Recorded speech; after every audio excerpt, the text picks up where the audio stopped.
Para maibsan ang heavy-get na traffic sa Marcos Highway ngayong magpapasko, magdaragdag ng U-turn slots ang MMDA sa lugar. Bukod sa mga kalsada, ramdam na rin ang holiday exodus sa NAIA kung saan inaabot ng ilang oras ang pasahero bago makuha ang kanilang bagahe. May unang balita, si Rafi Tima.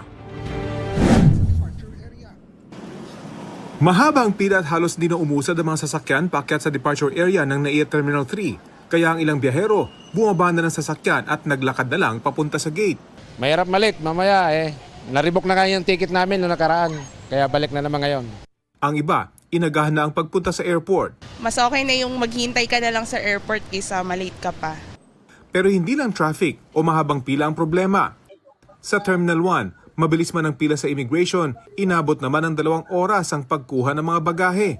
I waited about 2 hours waiting for my bags. They have only 3 containers going and coming like back and forth.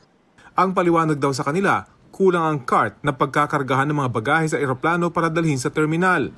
Kaya ang ilang nakausap namin, di nalintana kung mapamahal ng kaunti sa mga sasakyang TNVS. Around 3 to 5,000 papunta sa Clark City. Pag sa shuttle ay nasa 500 lang. I think okay naman. It's not too bad.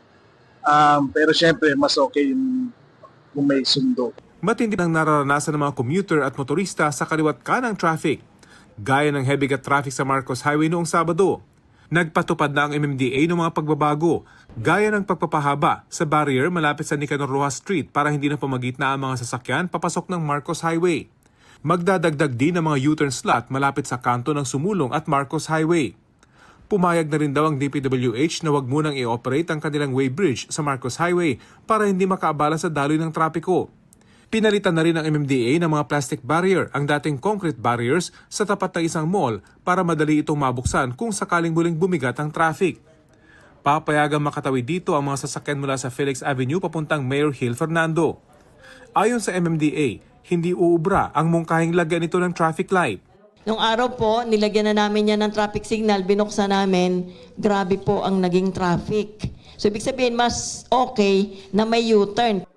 Babalikan ng MMDA ang panukalang magtayo rito ng underpass na posibleng permanenteng solusyon sa mabigat na trapiko. We'll discuss it with Secretary Vince Dizon para at least yung mga ibang true and true lang, pwedeng dire-diretso na lalo yung pa-Kogyo or yung from Kogyo papunta sa west. Pumayag na rin daw ang mga LGU sa lugar na pakiusapan ng mga may-ari ng mall sa Marcos Highway na wag munang mag-mall-wide sale tulad ng ginagawa sa EDSA. Yan ang unang balita. Rafi Tima para sa GMA Integrated News. Gusto mo bang mauna sa mga balita? Mag-subscribe na sa GMA Integrated News sa YouTube at tumutok sa unang balita.